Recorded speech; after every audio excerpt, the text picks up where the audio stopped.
Graça e paz, igreja. Muito feliz por estarmos na presença de Deus. Pastor sempre quebra, né? E coloca para pregar ele dando a palavra do ofertante.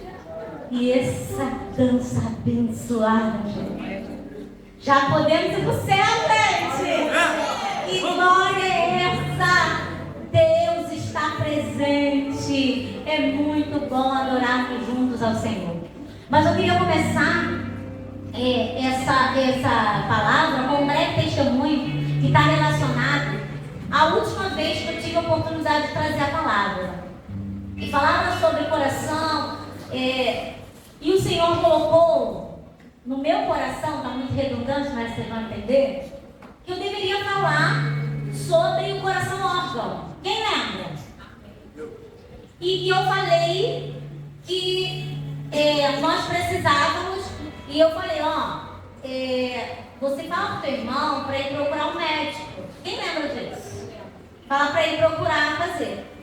E na quinta-feira, não sei o dia certo, o pastor Jefferson disse que as palavras que saem desse altar, ele passa primeiro pelas nossas entranhas. Porque às vezes a gente usa uma palavra e fala assim, olha gente, essa palavra que eu estou transmitindo para vocês, primeiro Deus falou comigo, tá? Vocês já sabem. Todo mundo fala isso, gente. Já é clichê, né? Para vocês verem o quanto a palavra de Deus, ela é provada, sabe? Ela é escudo para todos que nele confiam. Quem me conhece sabe que eu tento ter uma alimentação saudável.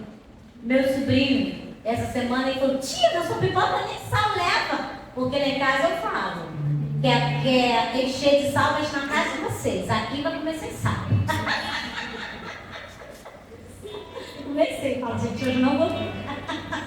Mas eu tô rindo, amém. Mas é pela graça do Senhor, gente. Porque eu já fiquei muito tempo triste, cabisbaixa. Satanás roubou minha alegria, mas o Senhor devolveu de volta e hoje estou aqui para juntos adorar o nome do Senhor.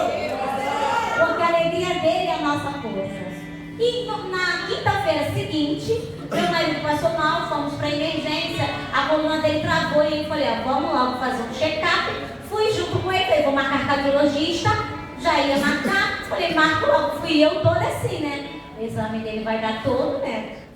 E o meu vai dar o quê? Vai dar top, né? Ó, a palavra de Deus dessa semana falando no meu coração aí, gente. Vocês vão entender daqui a pouco. Quando a cardiologista fez o exame, aferiu a pressão dele e aferiu a minha, a minha estava maior que a minha. Eu falei, oi? Eu falei, por quê? Mas como assim, doutor? Eu como sal, como isso, como aquilo e tal. Só que eu vinha passando muito mal, gente. E eu estava achando que era do processo alérgico que eu tenho. Uma dor de cabeça muito frequente que não passava. E meu marido falou assim, a dor de cabeça passou, eu falei, ela está aqui, está fraquinha, mas nós mulheres temos a tendência de não parar. A gente continua. Irmãos, eu estou investigando o porquê que a minha pressão estava tão alta. Mas não era alta assim, tipo 14 não, sabe? Alta mesmo. E eu louvo o nome do Senhor, porque eu fui canal de Deus. Enquanto eu achava que eu estava falando somente para vocês, o Senhor também estava falando para a minha vida. A confirmação aí, ó. E aí eu estou, a terça-feira já vou fazer um mapa, porque eu também quero viver a plenitude do Evangelho. O que o pastor falou, eu já penso sempre também. Quando eu passo ali, eu já vejo projeto, vejo área de nutrição, onde nós vamos poder atender as pessoas, tratar do corpo dela, para tratar da saúde. Eu sempre vejo, falo, Senhor, eu não quero só os 3 terrenos não, Senhor. Eu quero a posse, eu quero a catedral, Senhor. Então é para você aumentar a sua fé. Para você saber que as palavras que saem desse altar, não é porque o pastor teve vontade, não. É porque o Senhor está mandando como diretriz para mim e para a sua vida.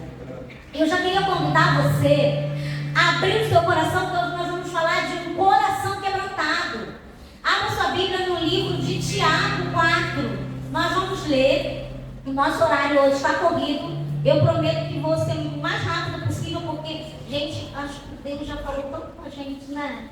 Desde quinta-feira, domingo, tem sido muitos abençoados. Não vou falar que foi só quinta, né, gente? Mas Deus tem sido muito bom conosco.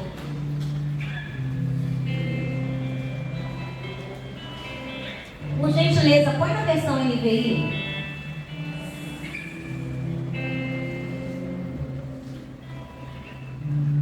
De onde vêm as guerras e as brigas que há entre vocês?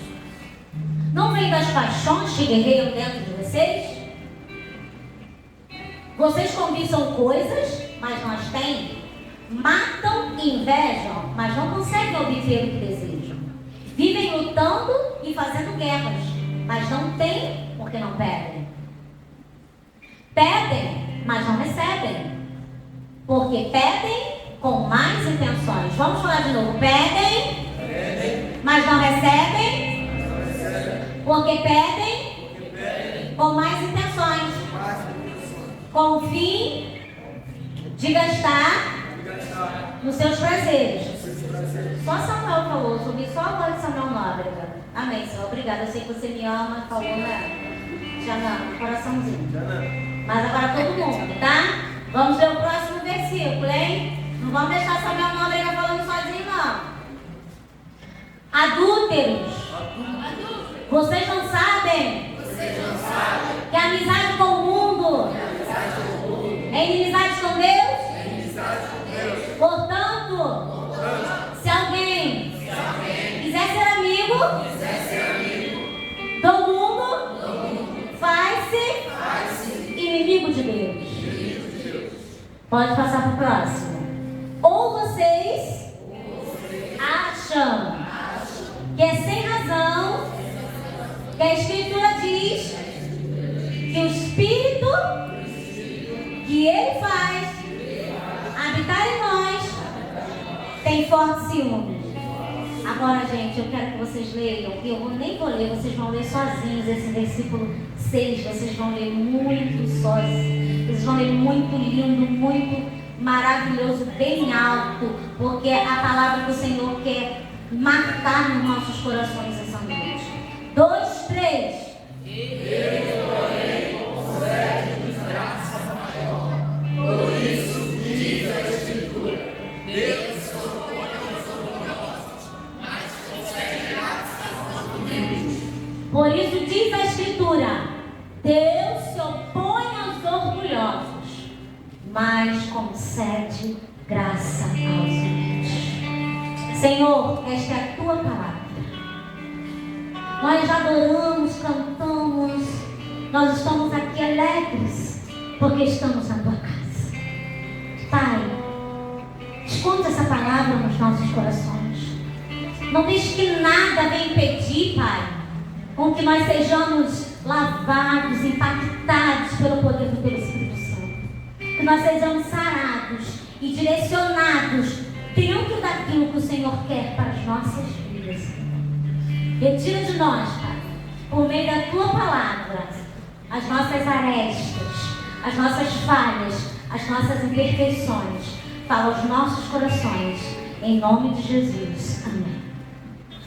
Essa carta de Tiago é uma carta que eu volto e leio sempre. Eu sempre falo que João é a minha epístola, mas a carta de Tiago eu volto sempre, porque Tiago, ele é aquele que está sempre dando aquele aperto na gente, nos ensinando a como ser crente de verdade.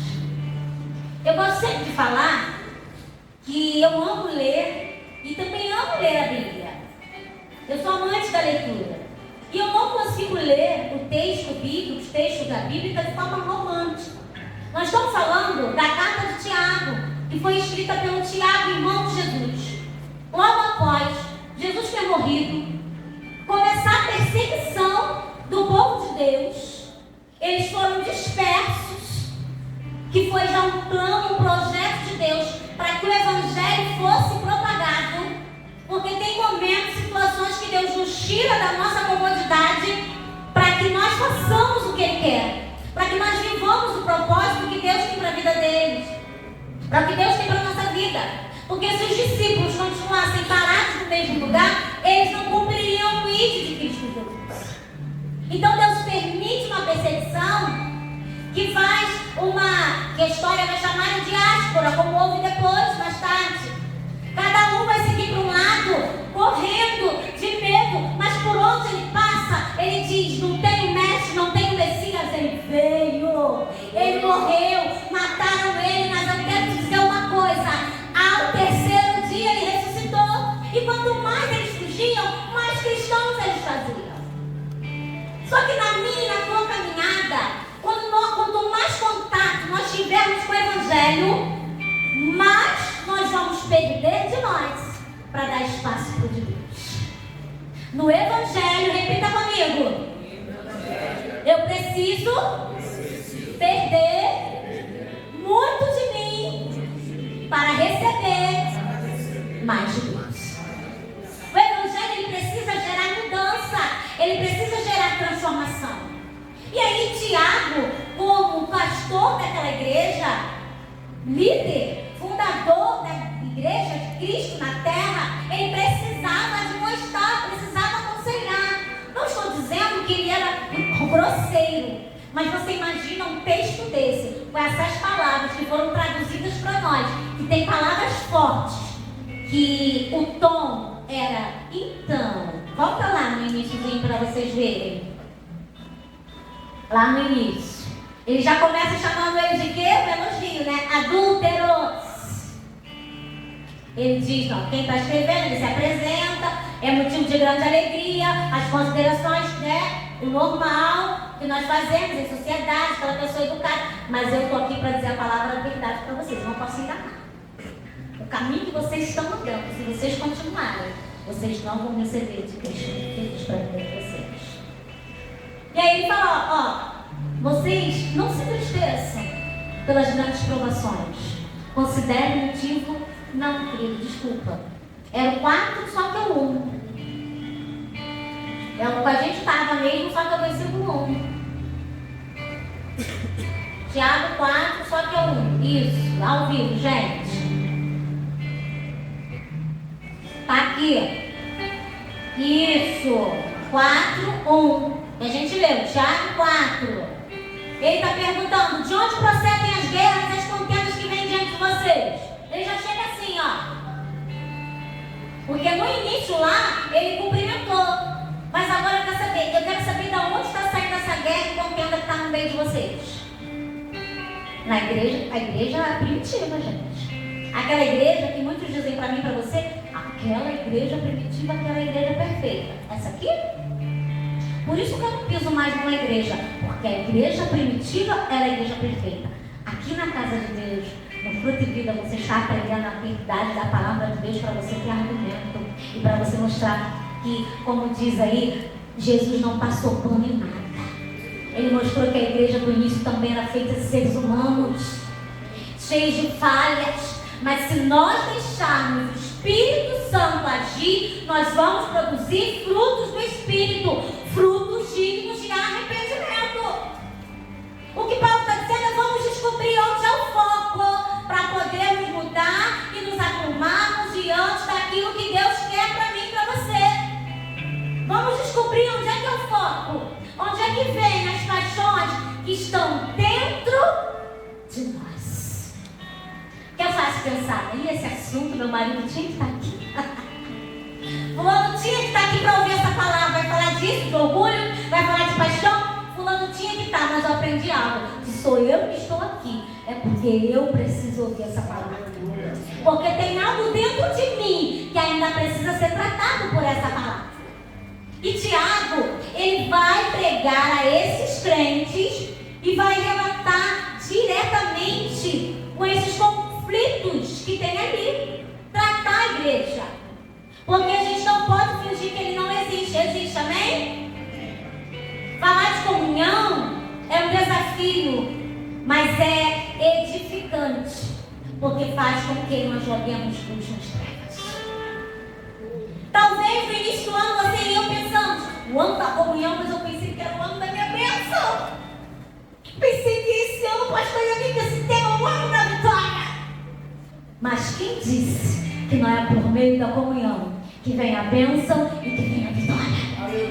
Nós estamos vendo isso aqui culto após culto, o quanto a unção de Deus tem se feito presente aqui em nosso meio. Vem dos desejos, vem dos orgulhos. Deus não apenas desaprova o orgulho, Ele resiste ao soberbo. Em contraste, Ele libera a graça sobre os humildes. A ideia central é: qual é a raiz dos conflitos?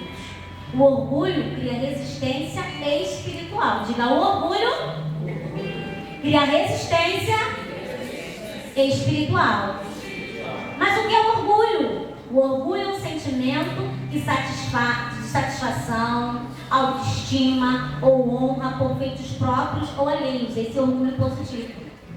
Você normalmente diz: eu me orgulho da minha filha Betina, que está terminando psicologia, que já é uma fotógrafa. É um orgulho, né, pastor? Dizer que tem uma filha linda e maravilhosa, mas tem todos esses atributos. Esse é um orgulho positivo. Mas também pode ter um negativo, que pode significar arrogância, soberba, vaidade excessiva. Pode ser entendido como alta valorização de si mesmo, ou dignidade, ou da dignidade pessoal. Quem nunca conversou com alguém que monopoliza a conversa? Aqui não, né, gente? Aqui não. Que fala somente dele mesmo. Que ele é bom em tudo que ele faz. Usa até a frase: eu sou o cara. Quem nunca? Que fica se gabando o tempo todo, contando vantagem. Soberbo. Muitas vezes não nos percebemos. Orgulho é pensar ser mais do que você realmente é. Vamos falar do contrário depois, mas só diga comigo: orgulho é pensar ser mais do que você realmente é. Em detrimento do outro, é claro. Porque eu digo: mas você não tem a minha beleza, da minha putz preta. E aí eu estou desmerecendo minha pastora Mari. Nós dois somos lindos dentro das nossas particularidades. O orgulhoso ele não consegue admitir isso. E aí, mas gente, quem inaugurou o orgulho? Quem é que sabe para dizer numa só voz? Quem inaugurou o orgulho? Lúcifer, mais conhecido por nós como Satanás. Isaías 14, você depois vê, tá? 14, 12 ao 14 vai dizer: como caíste do céu, a estrela da manhã, tu que dizias no teu coração: eu subirei ao céu, acima das estrelas de Deus, exaltarei teu trono. Ezequiel 28:15. Perfeitos eras nos teus caminhos, desde o dia em que foste criado, até que se achou iniquidade em ti. Ao ver que Deus criou o homem, e aí o pastor começou a falar, falou aqui na dança, Satanás ele foi movido de um ódio que ele tem de nós até o dia de hoje. E ele até hoje ele batalha para destruir essa imagem e essa semelhança de Deus. Porque ele, em seu coração, ele quis ser maior do que Deus. E ele veio o homem e fala: eu vou destruir esse homem, vou fazer ele pecar, e sabe o que vai acontecer com ele? Ele vai vir para o mesmo lugar que eu estou, para ele não vai ter salvação. Ele não esperava que o nosso Deus tinha um plano de redenção e salvação para o homem. Porque o homem era a essência dele. E se ele é a essência dele, e se Deus tem seus atributos, Deus está em nós e nós também temos os atributos de Deus. E aí ele pelejou por nós, lutou por nós. Nós estamos hoje celebrando a Páscoa, porque esse Jesus enviou, esse Deus enviou Jesus por mim e por você. Mas Satanás, ele conseguiu corromper o homem com seu orgulho, dizendo: sabe esse cara que está aí falando com você? Sabe? Não é bem assim não, ó. Você pode ter algo, você pode ter muito mais. Vamos vigiar. Porque muitas vezes é esse orgulho que está roubando a essência de Deus da minha e da sua vida. Nós fomos feitos para viver no jardim. O jardim, ele fala de um lugar cheio de delícias, de um lugar lugar com a natureza perfeita, de um lugar de paz, de um lugar de água fresca, de um lugar de tranquilidade. Essa paz que excede todo entendimento, que Paulo diz que nós só conseguimos entrar quando entramos nos descansos de Deus. Mas hoje, para a honra e glória do nome do Senhor, esse orgulho que te tirou do jardim, Ele quer trazer você hoje para a lembrança que, se você ver esse mesmo Jesus lá, que foi lá no jardim, que fez Adão e Eva no jardim, tirou do jardim para que ele não comesse da árvore da vida e tivesse a morte eterna no pecado, tirou eles do jardim. Esse mesmo Jesus foi lá no jardim Getsemane, foi lá no jardim e morreu, foi sepultado no jardim. Ao terceiro dia ressuscitou, está à minha espera e a sua. Meu orgulho tirou do jardim, tua alma colocou jardim em mim. Eu mereço tudo em troca do amor eu faria.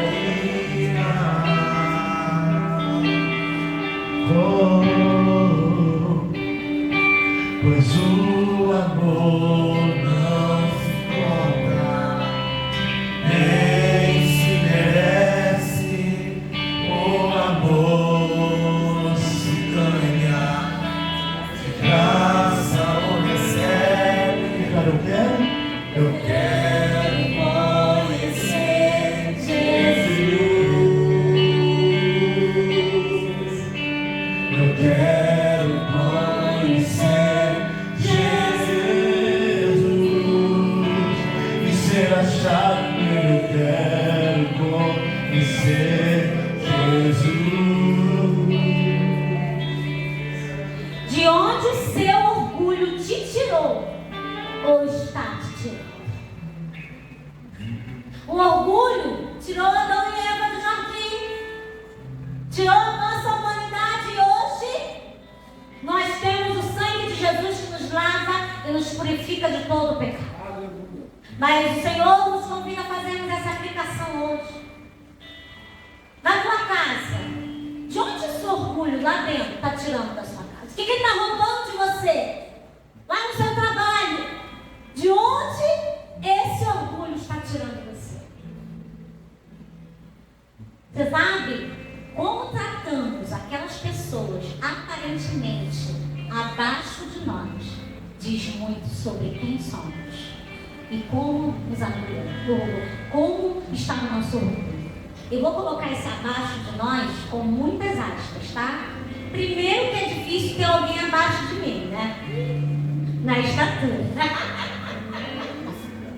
Segundo, porque nós não temos esse direito de considerar ninguém abaixo de nós, mesmo se ele tem um status social menor que o meu. Nós não temos esse direito, porque do pó viemos e ao pó retornaremos. A Covid, ela veio para provar isso. Morreu quem tinha muito dinheiro, morreu quem era pobre. Enterrados no mesmo lugar, no mesmo local. Conhecemos famosos que mandou buscar pulmão, que mandou buscar, que o dinheiro não pode pagar, que o orgulho não pode dizer, tá aqui a moeda para pagar a vida, porque só quem dá e tira a vida é Jesus. Fica um alerta a nós, as meninas, os meninos que ainda vão casar, que ainda vão. Esse culto é dos mais antigos, né? Não tem Samuel para me salvar aqui. Como a menina, como o menino trata o garçom, como trata a garçonete, como ele trata aquele funcionário que está dentro do banheiro, trata com rispidez. Como é que fala? Tem solteiras aqui também que ainda vão casar, né? Tem solteiras aqui, tem solteiros que ainda vão casar. Como é que ela trata? Porque isso vai dizer muito sobre o coração dela. Porque tem um orgulho que é silencioso. Diga, existe um orgulho silencioso. Dificuldade de pedir dificuldade de pedir perdão. Não tem. Hoje a gente conversava sobre isso com a Fernandinha, conversava sobre ela. Falei, eu pisei no seu pé, mas também você entrou na minha frente. Não é assim que a gente pede perdão? Mas você entrou na minha frente, eu pisei no seu pé, como você entrou na minha frente? Não é assim na maioria das vezes que a gente pede perdão? Mas eu falei isso, por que você falou isso também? Esse é o verdadeiro tipo de perdão que o Senhor quer que a gente peça. Não esqueça, gente, que eu também apoio muito. Falei, cada palavra que vier você, eu amei. Essa semana eu vim conversar isso com a Carol. O quanto nós fomos provados dentro dessa palavra. Resistência à correção, gente. Se tem um ser que é difícil aceitar a correção, é o professor. Porque ele precisa estar preparado para saber, não de tudo, mas de muitas coisas ele precisa saber. E no tratamento do dia a dia não é fácil, a gente conversava muito sobre isso. E nós temos no nosso ambiente muitas formações, mestrado, doutorado, não sei o que lá, não sei o que lá. Surge um assunto, cada um quer vomitar mais um filósofo que o outro. Porque isso, e muitas vezes você fala, Senhor, me ajuda para não entrar nessa tentação. Porque senão nós também nos vemos tentados a dizer, você conhece Venê, Bigotes, Balão, mas eu também conheço tal. E você muitas vezes se vê fazendo como o mundo, quando Jesus não estava preocupado com isso. Muitas vezes você está entrando num mundo de orgulho, tentando ser orgulhoso também lá no seu ambiente de trabalho, e aí você perde a bênção, a unção de Deus, porque você está se falando com as pessoas do mundo. Deixa eles vomitarem em orgulho as leis, os que eles sabem lá para eles, e deixa o Espírito Santo falar através da humildade de vocês. Glória a Deus! Porque é isso que o texto diz, que ele rejeita o soberbo, mas ele dá graça aos humildes. Necessidade de ter razão, a última palavra é sempre da pessoa. Não é difícil assim ter um diálogo desse? Sempre quer ter a última, mas nunca vai ficar na última, mas pensando bem. Ou ele vai guardar e no outro dia vai vir com aquela resposta. Fulano não dormiu pensando na resposta para me dar. Só eu, gente. Só acontece comigo. Incapacidade de ouvir, pastor, não é isso? A gente está ali aconselhando a pessoa, aconselhando a pessoa. Nossa, não para ouvir. É muito sutil. Gente, Paulo diz que foi colocado nele um espinho na carne para que a soberba dele não dominasse. E às vezes a gente não entende porque Deus permite certas situações na minha e na sua vida. Sabe por quê? É para que você e eu não nos percamos. Ele nos ama tanto, porque toda dádiva e todo dom perfeito vem de Deus. Aquele seu amigo talentoso que tem aquele talento que infelizmente talvez ele use para o mal, gente, foi dado por Deus, acredite. Ele está fazendo mau uso daquele talento. Ele é estelionatário, ele tem uma inteligência. Ele está fazendo mau uso daquela inteligência, porque Satanás não dá nada para ninguém. Satanás ele só tira. Toda dádiva e todo dom perfeito vem de Deus. Então por isso que Deus permite que situações aconteçam na minha e na sua vida para me lembrar que eu sou dependente dele. Quem me chamou para cantar, quem me deu esse louvor, quem me deu essa canção, Tiago, eu vou entregar para quem? Eu vou entregar para ele.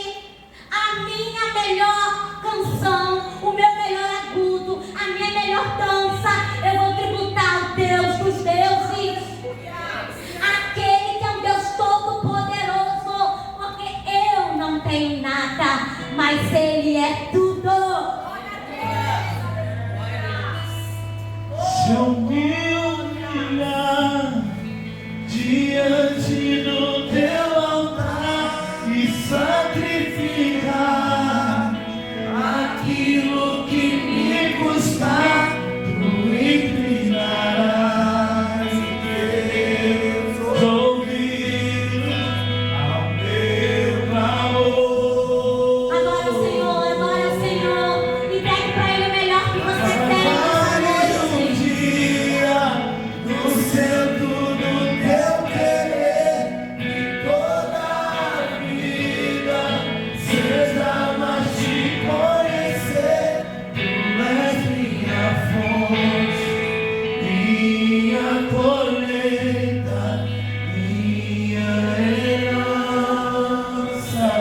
o porquê do Senhor permitir que passemos por algumas situações. Queremos viver milagres, porém não queremos passar pelo processo do milagre. Queremos viver milagres, mas não queremos passar pelo processo do milagre. Jairo pediu: mestre, cure a minha filha. Porém, no caminho também havia a mulher do fluxo de sangue. Eu quero milagre, meu milagre, mas no caminho também tem o milagre da Leila, porque nós somos igreja, nós somos um corpo. Então, enquanto Jesus está se dirigindo para curar a minha filha que está lá no leito, eu estou andando junto com a multidão. Eu vou ter que parar, vou ter que confiar, vou ter que ter fé, vou ter que deixar minha soberba do lado, dizendo: eu cheguei primeiro, pensa.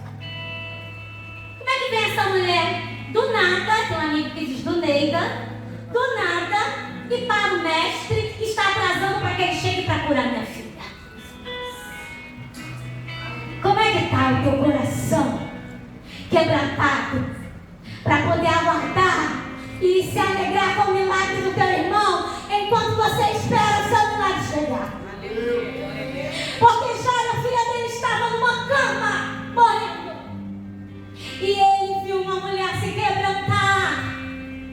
Uma mulher que quebrantou o seu coração. Que todas as suas expectativas estavam fracassadas. Não tinha mais esperança. Mas ela teve fé. Ela se humilhou porque ela sabia que Deus era o Messias que podia curar e fortalecer o seu corpo. E ela disse: se tão somente eu tocar na orla dos seus vestidos, eu serei curada. O milagre dela foi instantâneo, porém, o milagre de Jairo foi processual. Você pode repetir isso? O milagre da mulher do fluxo de sangue foi instantâneo, porém, o da filha de Jairo foi processual. Será que o meu e o teu coração está quebrantado o suficiente? Ele está humilde o suficiente para suportar o tempo em que o meu e o teu milagre chega? Não deixar a soberba entrar. Quando a casa do irmão sai a sua não. Quando o marido da outra se converte. Quando o filho abençoado e o seu ainda não. Não é não, é ainda não, ainda não. Porque a última palavra vem de Deus. É no coletivo. Uma igreja humilde atrai a graça de Deus. Diga: uma igreja humilde atrai a graça de Deus. A Bíblia não diz que é onde estiver um. É no coletivo. Onde tiver um, dois ou três, ali o Senhor se faz presente. É por isso que precisamos estar juntos como corpo. O que é humilde, uma virtude, é conhecer as próprias limitações, defeitos, qualidades, sem arrogância ou necessidade de se sentir superior ao outro. Ser humilde é ser igreja, é diferente de ser coitadinho, tá bom? Ser humilde não é entrar com roupa rasgada, nem andar sujo, nada disso. Já pregou-se isso há um tempo atrás, mas graças a Deus já caiu por terra. É o coração. É um coração que tributa toda a honra e toda a glória a Deus. É uma postura realista de si mesmo, que promove o respeito, a empatia, que é me incomodar e sentir o que o outro sente, e a capacidade de aprender continuamente com os outros, valorizando a colaboração. Ser humilde como Jesus significa esvaziar-se de si mesmo. Não viver para interesses próprios. Nós falamos aqui de arrogância. Quem inaugurou a arrogância foi o Satanás, foi Lúcifer. Ele quer que nós sejamos arrogantes. Tem uma pregação, uma série de pregações lá no Spotify da nossa pastora Raquel, e que ela pregou muito bem falando sobre orgulho. Procure lá, que você vai ser muito edificado, e eu tenho certeza que o Senhor vai falar no teu coração. E Ele vem nos tratando dentro disso, que nós precisamos sempre nos mover, estar sempre alinhando o nosso coração para perceber como é que nós estamos. Dentro de quebrantamento de coração, muitas vezes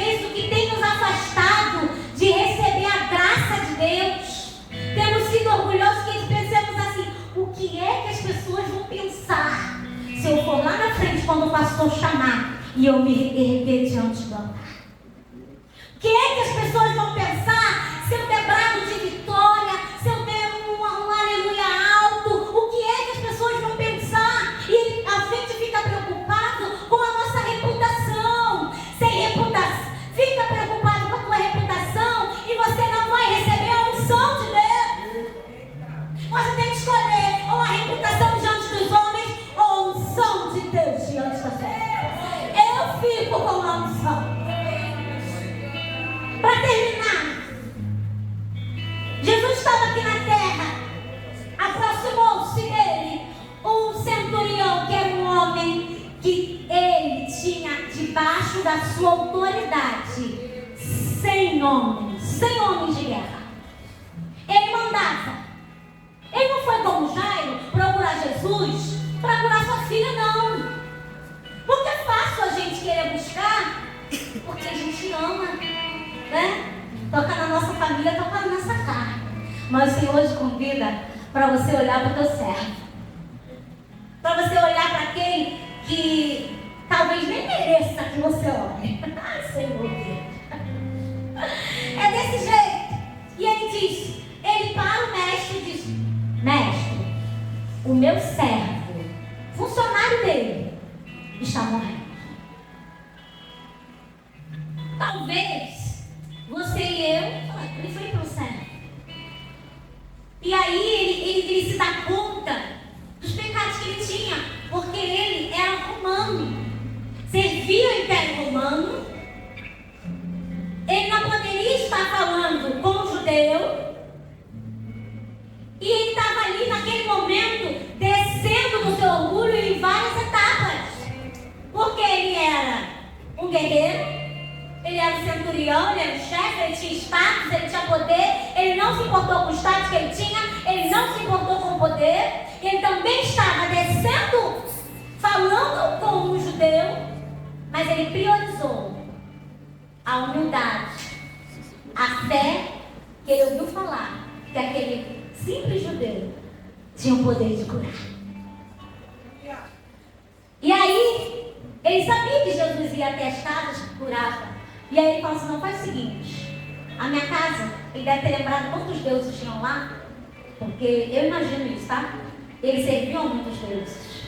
Ele falou: não, você é um Deus verdadeiro, não pode entrar na minha casa, eu sou um homem pecador, mas tem porém, eu sou um homem, eu tenho status, eu dou ordem, eu digo vai e a pessoa vai. Tipo, ai dele que não cumpra o que eu falei. E eu vejo essa autoridade em você. Será que a minha e a sua soberba tem limitado a visão que nós temos de Deus? E ele diz: eu digo a um vai e ele vai, eu digo a um vem e ele vem. Então faz o seguinte, diga apenas uma palavra e o meu servo será curado.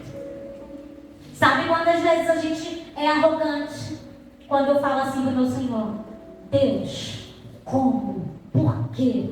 Ou pior ainda, como eu disse, eu não aceito essa enfermidade na minha vida. Deus, como eu vou ter depressão? Como eu vou ter ansiedade? Como eu? E eu demorei muito a sarar, porque eu me questionava: como? E aí, Jesus dá testemunho desse homem. E ele diz assim: ó, em todo Israel eu não achei tamanha fé. O Espírito Santo tratou meu coração quando eu descobri. E ele falou para mim quão arrogante eu estava sendo. Quem era eu para dizer para Deus o que ele podia ou não fazer comigo? Se ele próprio entregou na cruz do Calvário seu filho para sofrer uma morte, e morte de cruz. Ah, Deus, você não entende.